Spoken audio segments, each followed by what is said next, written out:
The greatest hands in the history of boxing were shaking. Not from fear, not from cold, from something crueler, something that had crept into Muhammad Ali's body slow and quiet, like a thief who takes one small thing every night until the house is empty. He stared at his right hand on the diner table, the same hand that had floated like a butterfly and stung like a bee, the same hand that had toppled Sonny Liston, silenced a doubting world, and lifted a torch in front of 1 billion people. Now it trembled over a cup of coffee gone cold. And across the street, through the rain-streaked window, a boy was watching him, a boy who didn't see a legend, a boy who only saw a target. Pause. Title card, The Hand That W, O-U-L-D, Nenti Lai. It was a small town in Pennsylvania, the kind of place the highway forgets. The year doesn't matter. What matters is that Ali was no longer the man on the posters. He was older now, slower. The disease the doctors called Parkinson's had stolen the lightning from his feet and the music from his voice. He spoke in a near whisper. He moved like a man walking through deep water. He had stopped at this diner because the bus he was traveling on had broken down. No entourage, no cameras. Just Ali, a worn leather bag, and a town that mostly left him alone. Mostly. Because in the corner booth sat a young man named Dorian Cole, 23 years old, lean and hard, with knuckles that had been rapped so many times they'd forgotten how to be soft. He'd been watching Ali for 10 minutes, and the longer he watched, the angrier he got. Dorian was a fighter, a real one. Local circuit, undefeated, 12-0. He'd grown up on stories of Ali. His father had worshipped the man. Greatest who ever lived. The old man used to say, before the drink took him, before he left, before he became just another ghost in Dorian's chest. And now here was the legend himself. Small, trembling, human. It made Dorian furious, though he couldn't yet say why. He stood up. The waitress, a tired woman named Ruth who'd seen every kind of trouble walk through that door, felt the shift in the room before she understood it. She set down her coffee pot. She watched the young man cross the floor. Dorian slid into the booth across from Ali, uninvited. Ali looked up. No surprise in his eyes, just that same slow, patient gaze that had read 1,000 opponents. "You're him," Dorian said. It wasn't a question. Ali nodded once. The movement cost him something. You could see it. "You don't look like much." Ali's mouth curved. Not quite a smile. "Never did," he whispered. "Up close." Dorian leaned forward. "My old man thought you hung the moon. Told me you were the toughest man who ever lived." He let the words sharpen. "Look at you now. Can't even hold a cup of coffee." Ruth started toward the table. Ali lifted his trembling hand, just slightly, and she stopped. Something in that gesture told her to wait. Ali looked at the young man for a long moment. He saw the cauliflower ear, the scar tissue over the brow, the way Dorian's shoulders carried weight that had nothing to do with muscle. "You fight," Ali said softly. Dorian blinked. "What?" "Your hands, the way you sit. You're a fighter." Ali's whisper was almost gentle. "And you're angry at me, but not really at me." He paused. "At him, the one who's gone." The color drained from Dorian's face. For a second, the young man couldn't speak. How could this old, shaking stranger see straight through to the wound he'd spent years burying? The father who loved Ali more than he'd ever loved his own son. The father who vanished. The hole he left that no victory in any ring had ever managed to fill. Dorian's jaw tightened. He hated that this man had seen it. Hated that the trembling legend in front of him had read him like a child's first jab. So he did what angry men do. He pushed harder. "You think you know me?" Dorian's voice rose. The other customers turned. "You don't know anything. You're just a sick old man who used to be somebody. They built statues of you." "For what?" "Hitting people. I hit people too. Nobody's building me anything." There it was, the real wound bleeding out across a diner table on a rainy afternoon. Not anger. Hunger. The desperate, bottomless hunger to matter. To be seen. To prove that the boy his father abandoned had been worth staying for.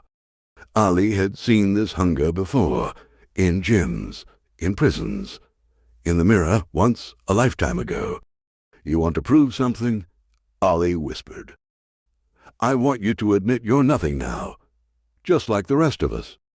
Ali was quiet. The rain tapped against the glass. Somewhere in the kitchen, a radio played low. Then he said something that changed the whole room. "Hit me."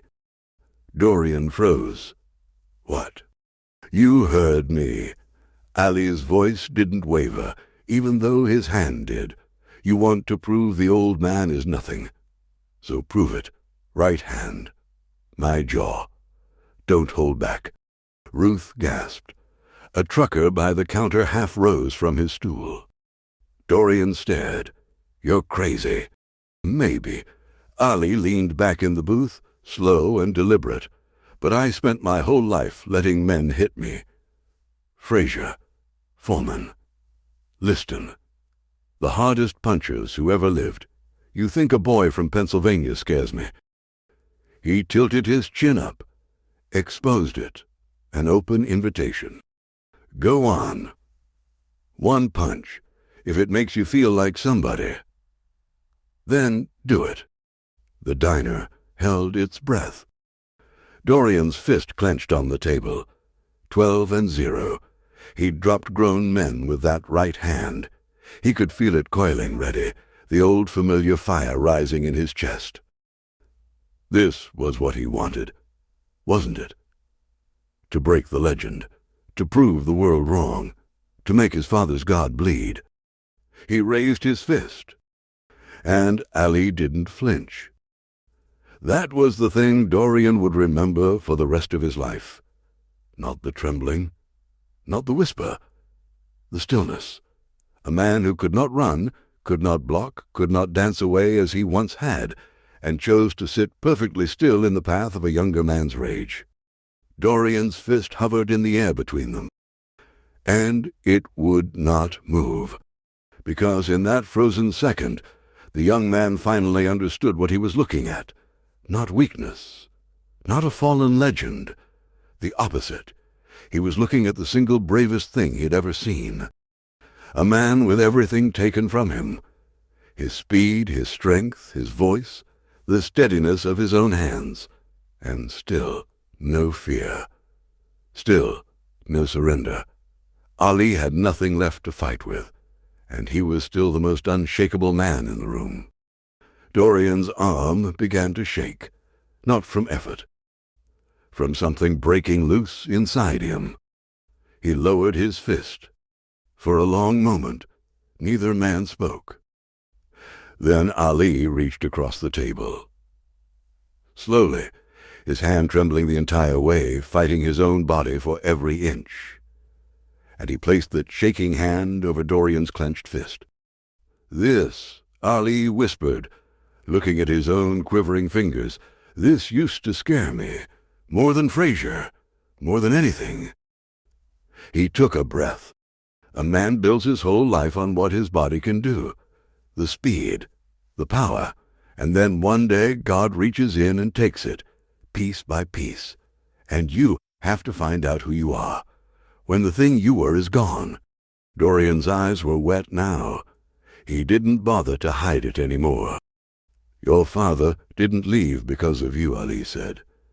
"Men run because they're scared of their own emptiness, not because the boy wasn't worth staying for. He squeezed, as much as his failing hand could squeeze. You were always worth staying for." Something inside Dorian Cole, something that had been clenched into a fist for 15 years, finally opened. He wept. Right there in a roadside diner, this hard young fighter, 12-0, undefeated and hollow, put his face in his hands and wept like the abandoned child he'd never been allowed to be. Ali didn't say anything. He just kept his trembling hand on the young man's shoulder, steady in spirit, if not in flesh.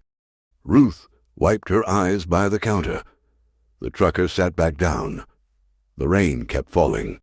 When Dorian finally looked up, his face was different, younger somehow, softer. As if a weight he'd carried so long he'd forgotten, it was there had finally slid off his back. "I'm sorry," he whispered. "Don't be sorry," Ali said. "Be better. That's all any of us can do." The bus was repaired an hour later. Ali gathered his worn leather bag.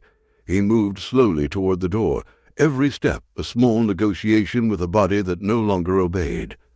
Dorian walked beside him, ready to catch him if he stumbled. At the door, Ali turned. He looked at the young man for a long moment. "You're going to fight again," Ali said, "but not for them. Not for the statues. Not for the old man who left." He tapped Dorian's chest right over the heart. "For him, the boy who survived. He deserves a champion." Dorian nodded, unable to speak. Ali stepped out into the rain, a small figure under a gray sky, climbing slowly onto a bus that would carry him to the next forgotten town. No cameras, no crowds, no one watching but a single young man in a diner doorway who would never, for the rest of his life, be the same. Years later, Dorian Cole would become a coach. Not a champion. He hung up the gloves not long after that day. The hunger had left him, and without it, the violence had no fuel.